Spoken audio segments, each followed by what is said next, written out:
현재 결국 미국 대선은 우편 투표가 개봉된 이후에 바이든으로 역전이 되며 상황이 급변했습니다. 어제까지만 해도 트럼프가 현지 투표에서 크게 앞서 재선이 낙관되는 분위기도 잠시 흘렀습니다만 일부 경합주에서 밤사이 역전이 일어났고 앞으로 트럼프의 불복 소송 등이 정리되면 조 바이든이 미국의 새로운 대통령으로 부임할 확률이 커집니다. 거의 뒤집어질 가능성이 없는 것으로 보이기 때문에 이제 미국을 둘러싼 많은 나라들은 각자가 다른 상황을 준비하면서 새로운 미국 대통령에 대비합니다. 특히 한국은 미국과의 관계가 매우 중요한 나라로 한국뿐 아니라 주변국들까지 어떤 행보를 보이는지와 한국에 어떠한 영향을 주게 될지 한중일 3국의 케이스를 다양한 국면에서 살펴보도록 하겠습니다. 첫 번째, 바이든 당선을 바랐던 일본. 이번 선거로 한중일 중에 가장 흐뭇해한 나라는 바로 일본이라고 전해지고 있습니다. 일본 언론은 트럼프가 대통령을 낙선하는 기색을 보이고 여기에 불복하며 소송하는 움직임을 보이자 트럼프를 비판하는 기사를 일제히 쏟아내고 있습니다. 요미우리는 트럼프가 직접 선거의 정당성을 부정하고 있고 이는 미국의 권위를 떨어뜨린다고 했습니다. 마이니치는 민주주의의 진가가 추궁당한다며 트럼프를 비판합니다. 이러한 보도는 트럼프를 지금까지 껄끄럽게 생각했으며 바이든이 대통령이 된 것을 환영하는 단면인 것입니다. 가장 큰 이유 중 하나는 바이든은 민주당 출신인데 일본은 오바마 행정부 때 미국과 사이가 매우 좋았습니다. 하지만 트럼프 행정부에 들어서 일본은 예상치 못한 돌발 변수에 휘말리면서 적지 않은 고생을 했다는 것입니다. 트럼프 대통령은 수십 년 전부터 일본은 미국의 돈을 충분히 내지 않고 있다고 주장해온 바 있는데 대통령이 되자 이를 대놓고 아베 면전에서 말하며 일본이 무역에서 많은 대가를 치르라고 말했습니다. 또한 아베 총리는 트럼프 대통령을 만날 때마다 거의 질질 끌려다니다시피 하며 많은 것을 양보했습니다. 또한 한일 관계에 있어서도 예전 오바마 정부와는 다르게 트럼프는 한일 양국에서 밸런스를 맞췄습니다. 특별하게 트럼프 대통령이 양자 간의 균형을 맞춘 건 아니고 본인의 특성을 내세운 탑다운 방식을 좋아해 참모들의 의견보다는 즉각적인 반응으로 일관했습니다. 오사카 G20 이후에 한국에 오자마자 김정은 위원장을 문재인 대통령과 셋이 만난 장면은 일본이 철저하게 배제된 장면으로 적지 않게 논란이 된 바 있습니다. 일본은 이러한 예측 불허의 탑다운 방식을 매우 싫어하며 이 가운데 일본이 배제되는 것을 견딜 수가 없었습니다. 그래서인지 일본은 기다렸다는 듯이 한반도 정책을 기존의 육자회담 방식으로 바꾸자는 의견을 냅니다. 스가 요시히데 일본 총리는 만약 내년으로 연기된 도쿄올림픽 때 북핵 육자회담 참가국 정상이 모여 회의를 할 수 있다면 매우 중요한 기회가 될 것이라는 뜻을 바이든이 당선이 유력시 된 바로 오늘 표명했습니다. 문제는 바이든도 다자주의자이기 때문에 이러한 일본과 합이 잘 맞는다는 것입니다. 바이든은 미 언론과의 인터뷰에서 자신은 트럼프와 같은 탑다운 방식은 사용하지 않을 것이며 관계부처와 주변국 의견을 모두 고려한 바텀업 방식을 고수할 것으로 이야기했습니다. 물론 한국에게 어떠한 방식도 아직 구체적인 이득을 가져와 준 것은 없습니다만 미국과 일본이 같은 노선을 추구하면서 오바마 때와 같이 밀월 관계를 유지한다면 한국으로서는 그 자체로 매우 불편해지는 것입니다. 게다가 스가 총리는 애초부터 트럼프와는 초면인데다가 아베와는 달리 골프 회동을 꺼려하는 모습을 보입니다. 반농담으로 트럼프도 스가의 골프부터 치자고 할 텐데 아베와 다르다면 실망하는 게 아니냐는 말이 나왔습니다. 반면에 바이든은 오바마 시절 부통령으로 있으면서 스가 관방 시절 안면도 있고 자신과 비슷한 정치 이력에 훨씬 더 총리 자체도 트럼프보다 수월하다는 것 등 여러가지 면에서 일본은 바이든이 좋다는 것입니다. 그러나 일본도 마냥 좋아할 수 없는 것은 트럼프는 비즈니스 쪽만 잘 맞추면 다루기가 쉬웠던 반면에 바이든은 바이든 개인보다 민주당 전체의 컬러와 주변 참모들의 의견까지 모두 고려해야 하므로 오바마 때와는 전혀 다르게 양상이 펼쳐질 수 있는 점입니다. 또한 오바마는 8년간 대통령을 하면서 아베 총리와 돈독한 관계를 가졌지만 바이든은 고령으로 재선이 어려울 수 있다는 점이 있어 4년 동안 바이든이 아시아 정세를 일본보다는 중국 중심으로 끌고 갈 수 있다는 걱정도 합니다. 두 번째, 중국. 차라리 트럼프가 편하다. 중국은 트럼프가 당선되는 분위기가 강해지자 관영신문에서 미국이 추락했고 후진국 같다면서 트럼프가 당선되지 말기를 바라는 것처럼 보도하고 미국과 중국의 대결 구도를 계속 비췄던 모습입니다. 그러나 많은 전문가들은 사실 중국은 트럼프를 매우 쉬운 상대로 여기고 있다는 것으로 얘기합니다. 트럼프는 중국의 핵심적인 인권 문제나 체제 문제를 거의 거론하지 않고 경제만 문제를 삼고 나왔습니다. 그래서 트럼프의 재임 기간 중 거의 절반 이상을 미중 무역 전쟁으로 시간을 낭비했다는 지적입니다. 그 가운데 막상 중국은 큰 타격이 없었다는 것이고 트럼프는 으름장만 놓았고 미국은 반대로 타격이 컸습니다. 중국은 이러한 맥락을 다 알고 있으면서도 겉으로는 앓는 소리를 했다는 것이죠. 그러나 아시아의 많은 사람들은 트럼프의 속 시원한 언행을 보고 트럼프를 지지한 것으로 판단됩니다. 물론 트럼프 행정부는 대만에 무기를 판매하는 등 중국이 싫어하는 일들을 거리낌 없이 실행했습니다. 그럼에도 불구하고 전체적으로는 트럼프 대통령에게 비위만 잘 맞추면 된다는 의견이 강했다고 합니다. 게다가 트럼프는 미군들을 동맹에서 다 철수시키려 하니 중국 입장에서는 입가에 미소가 번질 수밖에 없었습니다. 동북아에서 미군을 빼낸다는데 중국이 싫어할 리는 없는 것이죠. 하지만 중국은 바이든이 되었을 때는 트럼프와는 달리 까다로운 미 행정부를 상대하게 됩니다. 앞서 거론된 것과 같이 바이든은 바텀업 방식으로 참모들의 의견이 대폭 대중정책에 반영될 것입니다. 일각에서는 과거 바이든 발언을 바탕으로 해서 바이든은 친중 인사로 이야기하고 있습니다만 바이든의 임기가 8년이 아닌 사실상 4년으로 고려하면 짧고 강력한 정책을 중국에 내놓을 것이 예상됩니다. 현재 미국의 대중국 분위기는 친중이 아니라 역대급으로 반중 분위기가 형성이 되어 있습니다. 트럼프가 그런 분위기를 어느 정도 조성한 데다가 중국이 코로나 사태로 기름에 불을 부은 것이죠. 따라서 바이든 정부는 트럼프 정부가 언급하지 않은 각종 중국의 인권 문제나 환경 문제까지 거론할 것입니다. 또한 바이든은 다자주의로 지금까지 미국에 등을 돌린 유럽 주요 선진국을 다시 적극 미국 편으로 끌어들입니다.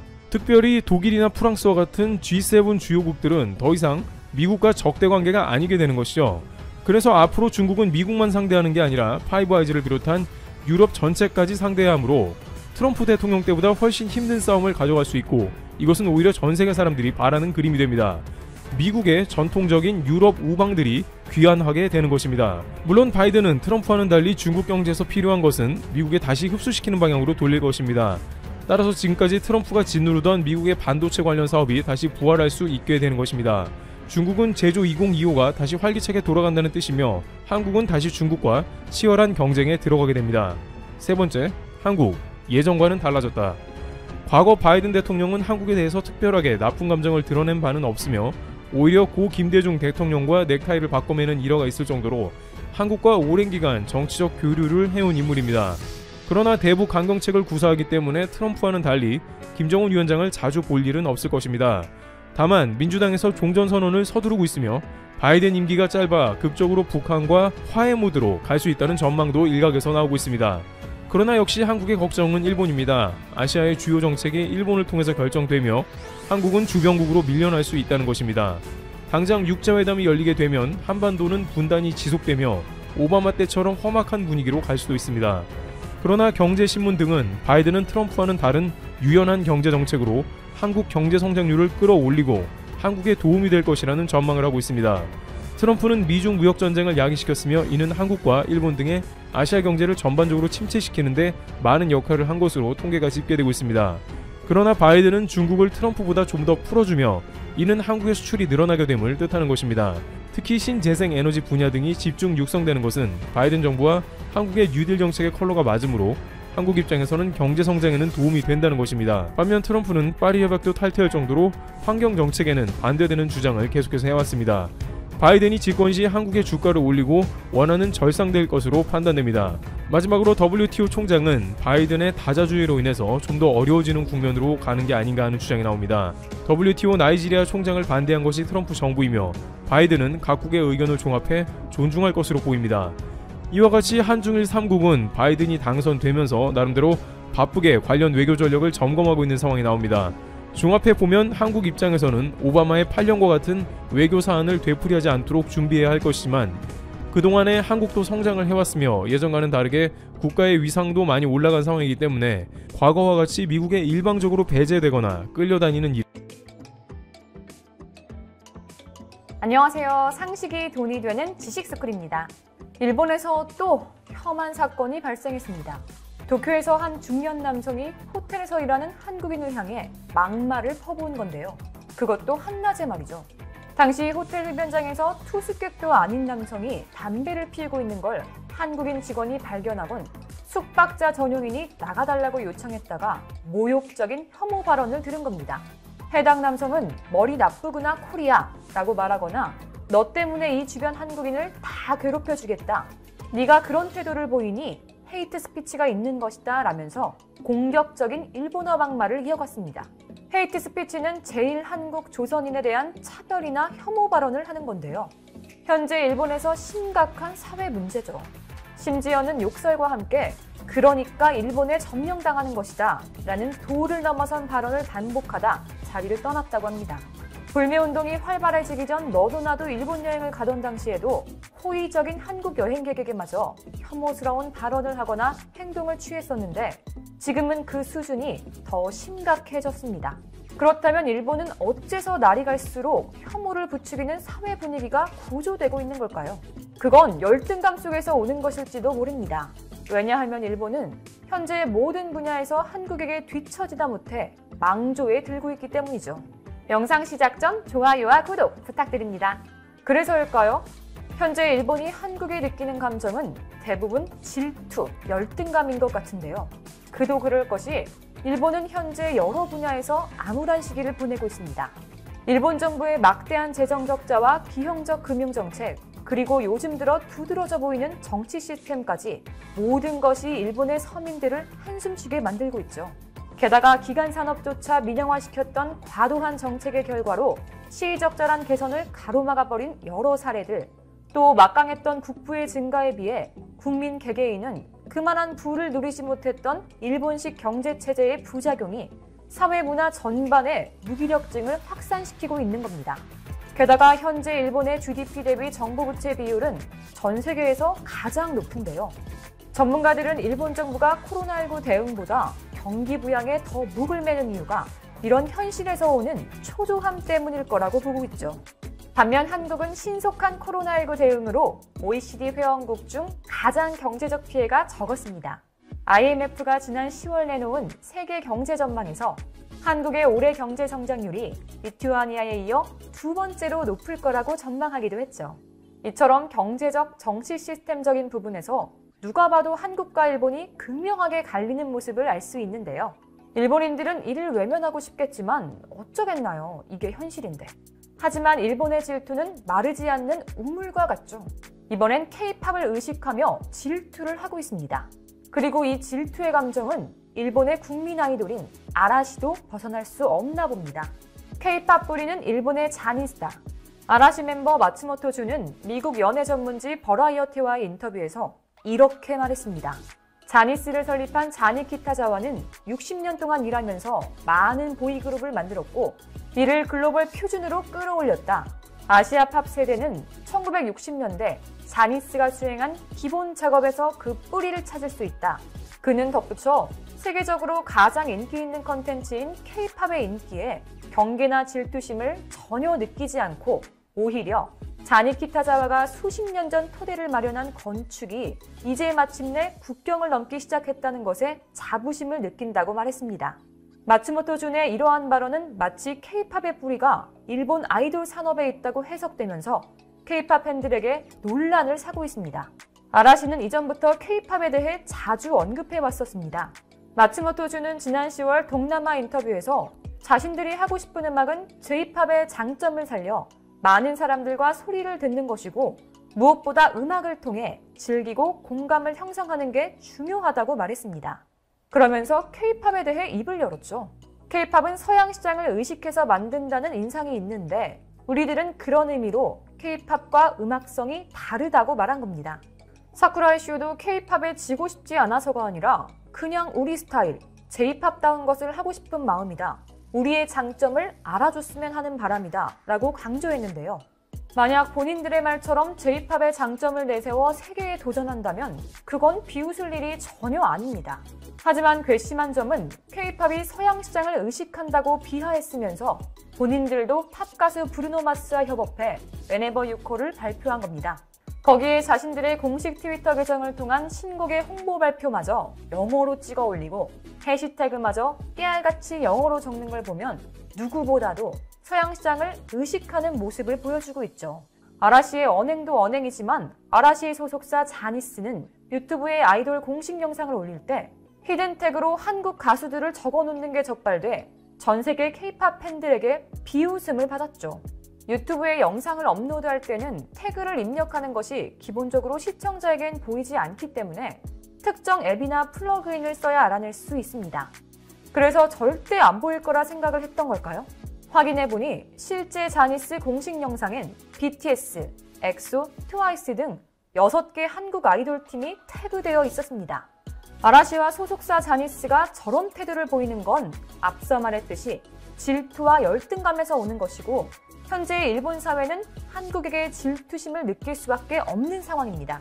특히나 아라시는 K-팝을 잡기 위해 영어 신곡을 내놓으며 미국 방송에 출연해 적극적으로 홍보했지만 미국 음원 차트에서 368이라는 역대급으로 저조한 순위 결과가 나왔죠. 하지만 방탄소년단의 다이너마이트는 어떨까요? 발매된 지 무려 2달이라는 시간이 흘렀지만 빌보드뿐만 아니라 전 세계 음원 차트에서 쭉 상위권에 있기에 일본은 한국과 엄청나게 비교당하고 있죠. 이렇게 전 세계가 코로나로 인해 어려운 분위기인 속에서도 일본이 앞으로도 쭉 배합할 정도로 BTS와 더불어 한국의 소프트 파워가 날이 갈수록 막강해지고 있습니다.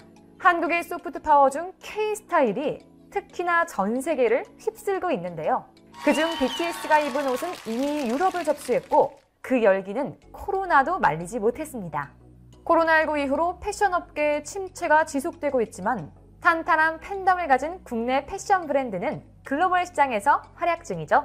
스타트업처럼 가볍게 움직이면서 트렌드에 재빠르게 대응해 밀레니얼과 Z세대를 합친 MZ세대의 눈길을 사로잡은 겁니다.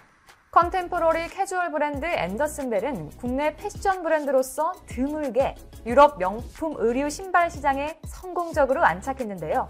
작년 영국 명품 패션 편집숍 네타포르테에서 매입한 뒤로 완판에 가까운 92% 판매율을 기록했고 덕분에 최근 영국 편집숍 팝패치에도 진출할 수 있었습니다.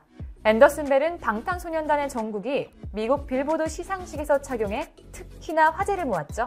그리고 한국 브랜드로서는 최초로 영국 리버티 백화점의 팝업 전시 요청을 받아 아크네 스튜디오, 알렉사청, 더로우 등 해외 유명 브랜드와 어깨를 나란히 하기도 했습니다. 또 스트리트 캐주얼 브랜드 로맨틱 크라운은 아이돌 사복 패션으로 인기를 얻어 3년 전 중국에 진출했는데요. 지난해 중국 최대 쇼핑 축제 광군제에서 하루 매출 8억 원을 기록하면서 역시나 화제를 모았죠. 게다가 올해 상반기에는 일본에서 단독 팝업 스토어를 열었고 이후 일본 최대 온라인 패션 쇼핑몰 조조타운에 입점할 예정이라고 합니다. 뿐만 아니라 글로벌 축덕들을 활용해 해외 진출에 나서는 브랜드도 있습니다. 기업의 스포츠 마케팅을 컨설팅해주는 스타트업인 왁티가 스포츠 분야 스타트업 중 역대 최대 투자액인 약 225억 원을 유치해 지난해 축구 패션 브랜드 골스튜디오를 런칭했죠. 골스튜디오는 세계 최대 축구 전문 매체 골닷컴으로부터 글로벌 독점권을 획득하며 일본과 중국에 법인을 설립했고 내년까지 동남아시아 유통 파트너와 총판 또는 라이센스 계약을 준비하고 있습니다. 이렇게 한국의 소프트 파워의 영향력은 여러 분야에서 날로 커지고 전 세계를 관통하는 핵심 대중문화가 되었습니다. 그리고 그 누구도 부정할 수 없는 세계적인 주류 문화로 자리 잡았죠. 질투하고 비하만 하면 절대 앞으로 나아갈 수 없고 본인들의 추악함만 드러낼 뿐입니다. 일본은 차라리 한국 콘텐츠에